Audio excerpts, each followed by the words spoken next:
Welcome back to the Meridian Music and Sound podcast, episode 8. Wow.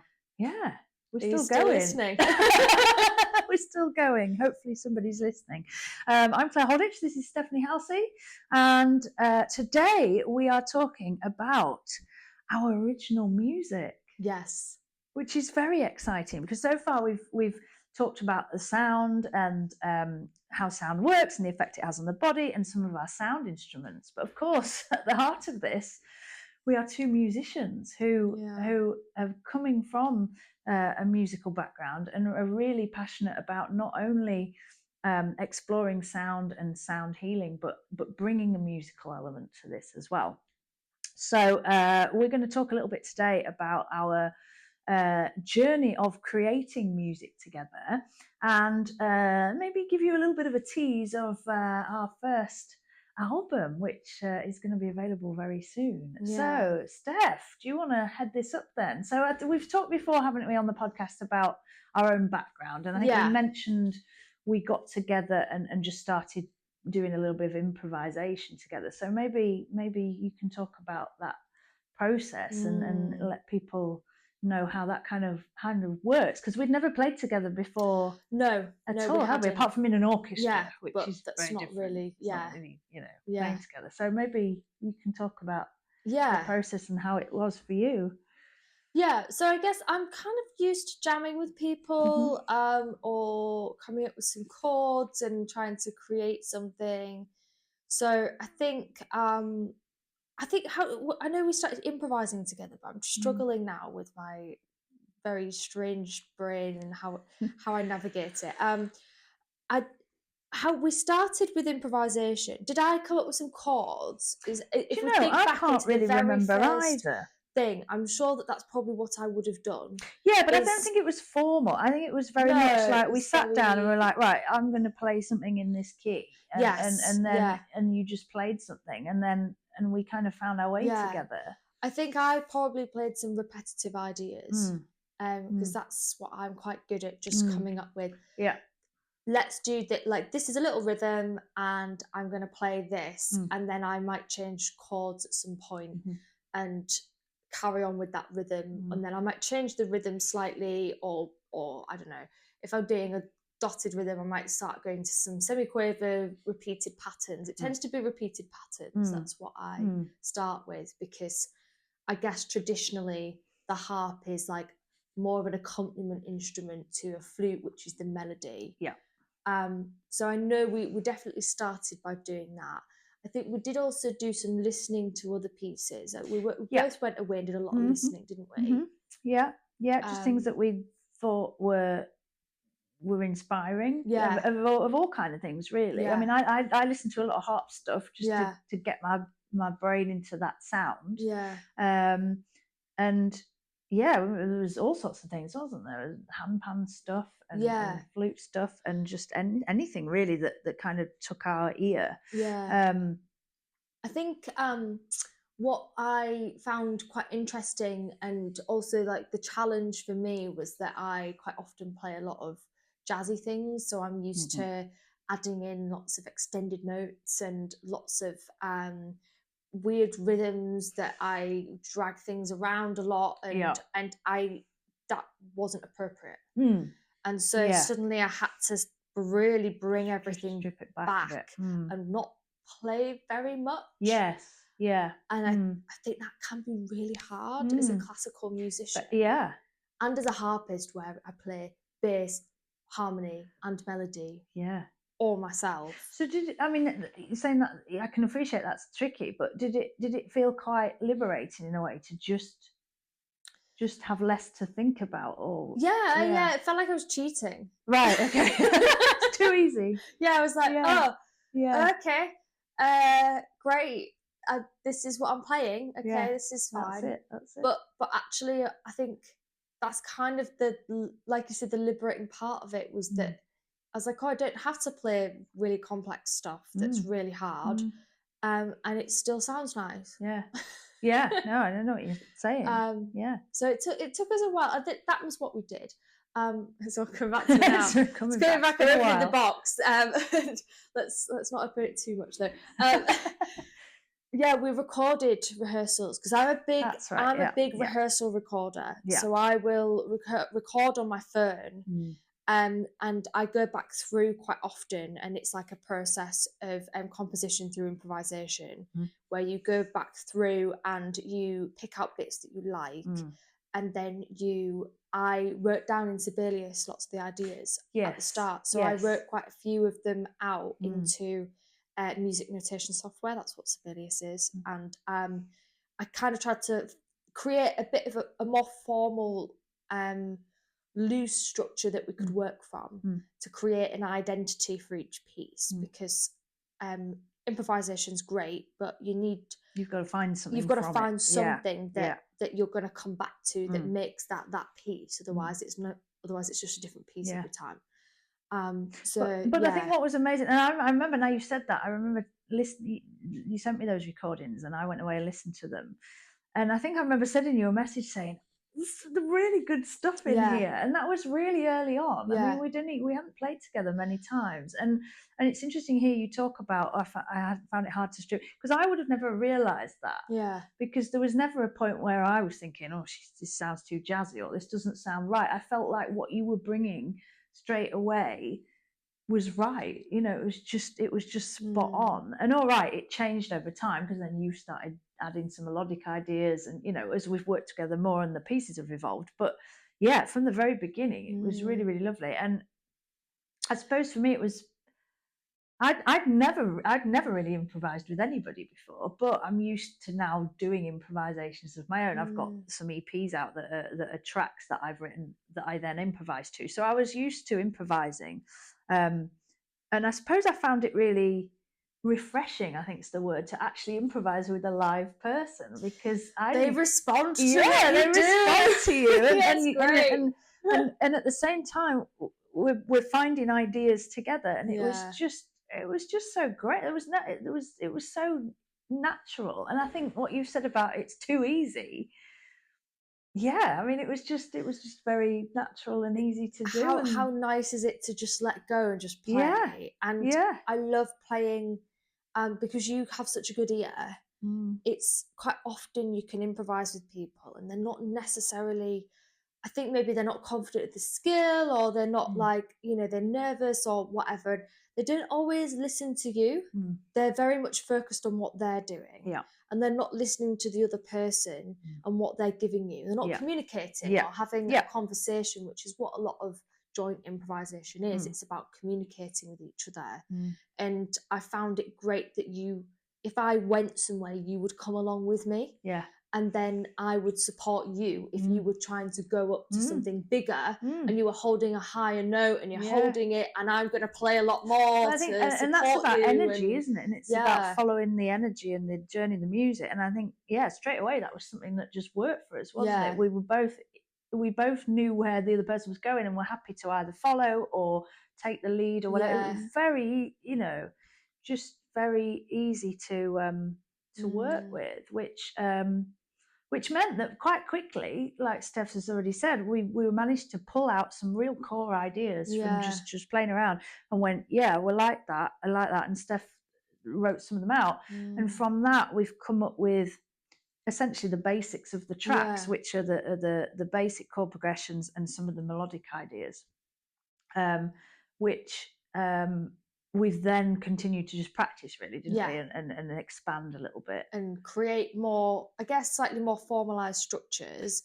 But there is still a lot of room to improvise during a live set. So I suppose it's more of a formalized structure for the purpose of the recording. So that it makes sense. But I think during an actual performance, we definitely make them a lot longer, and obviously there's other sound effects as well. Because the idea is, it's probably useful to say at this point that yes, these are going to be released as tracks on an album, but they are going to be used in the immersive experiences, which we'll talk about in another episode. But that makes them then adaptable, so we will kind of come in and out of the tracks, and we will still improvise within them. And I think we've done pretty well to come up with tracks that have this structure, but the structure is still flexible, and there's still a lot of room for exploration and doing different things I within think them. we're only at the start of them. Yeah. I think we really are. And I think the other thing that I was going to mention is the accompanying sound effects that we have. Yes, because we actually we got together. I had some things from previous work that I'd done, and I remember in our first goes, you came to my house, and I had some of those on in the background. Yeah. So whether it was rain sounds or waves, or there were just little things that I had to play in the background, and then that really helped. Probably more. I've probably helped you quite a lot understand where I was going in my head with it. When you listen back to the recordings and you could hear them all together as one. Yeah. Because I think I had more of a clear idea, maybe, of I knew this is kind of what I want it to sound like, and that's sometimes hard to explain to someone else. Like, oh, I want all these background sounds, and yeah, it was nice to be able to sort of demo that. Well, and also that's led. I mean, there's two tracks at least on the album that are based on the sounds, these nature sounds. And there's one that uses bird sounds, there's one that uses kind of ocean sounds, and that's really where they've come from. And I think it's lovely that they allow the nature sounds to be at the heart of it, and then the music's kind of weaving around that. Whereas some of the other tracks feature the sounds, the sound virtual instruments, or the soundscapes that Steph's created. Which in a live performance we can actually trigger them live. But have now been kind of carefully placed within the recordings so that so it works more as a piece of music. But yeah, again, that makes it quite flexible and just interesting, because I think there's quite a lot of variety in what we've done. So we've got things from synthesizers to drums to there's like voices, and some of them that you've sort of found and created. And then there's also lots of, I've put in pads from various, I've got various pedals that I use. So one of them's the Chase Bliss mood pedal that I have. So I often record what I'm playing through it, because it's the sort of, it's such a massive pedal, and I don't want to go off on a massive tangent on pedals, but it's such a massive pedal in terms of it's like a computer in itself. You play something into it and it goes off and does lots of things with that. Makes something, and you can never really repeat what you've done, right?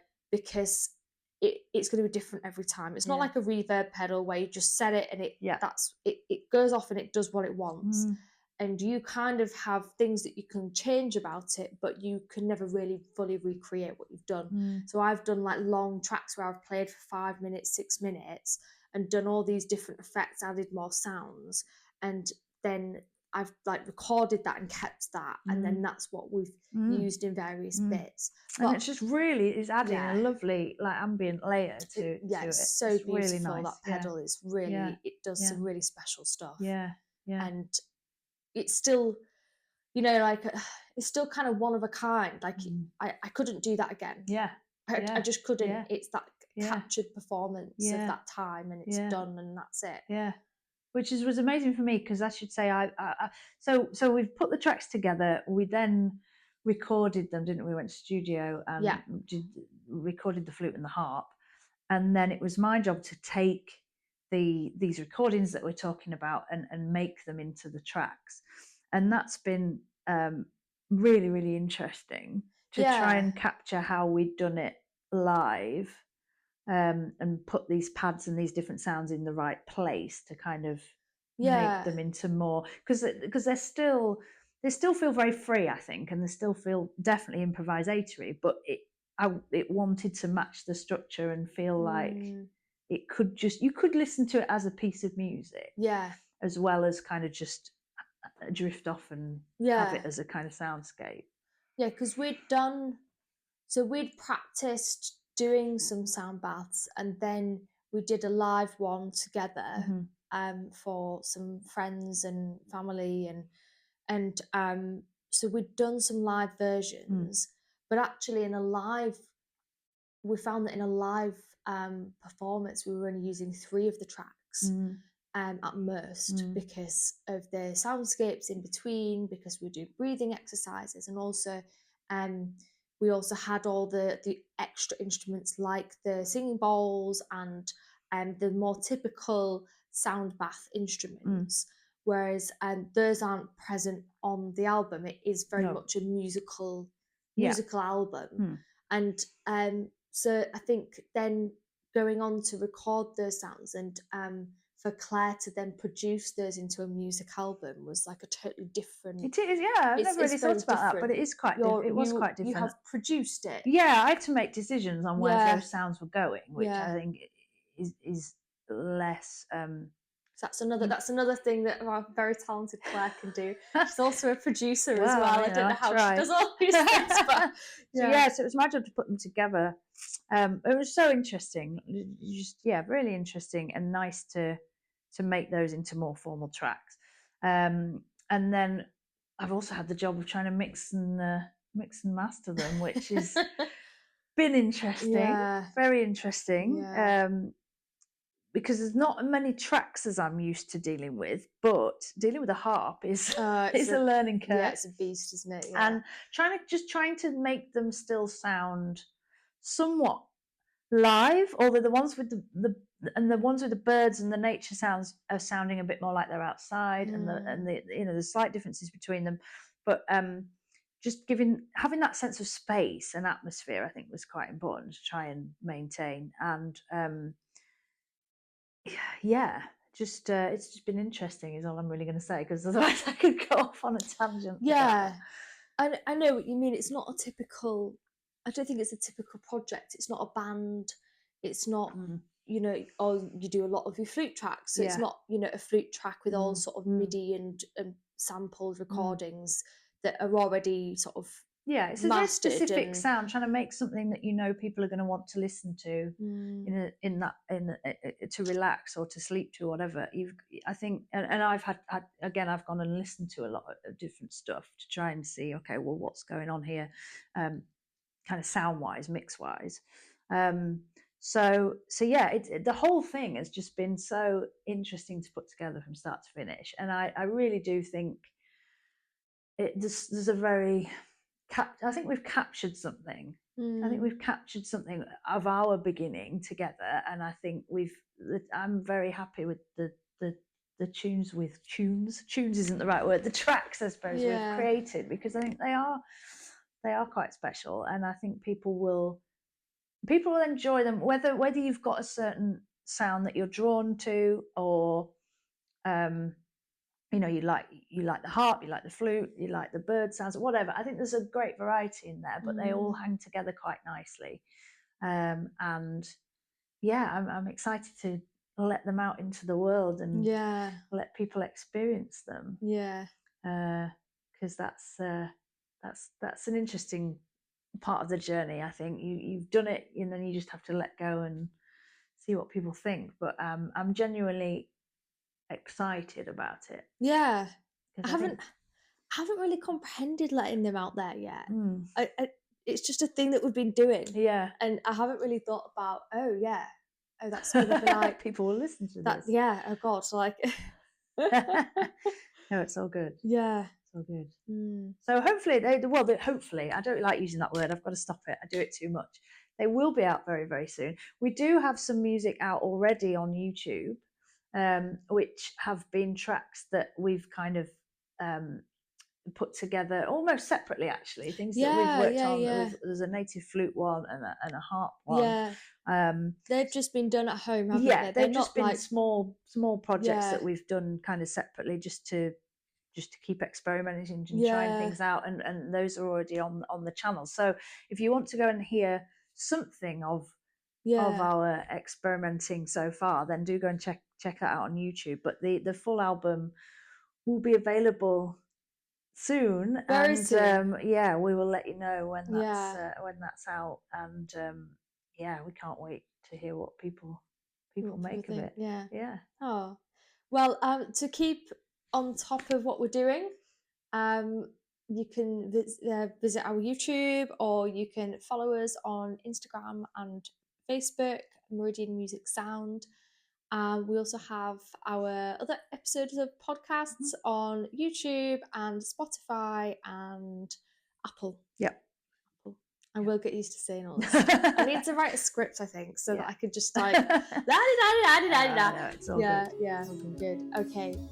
Well, see you next time.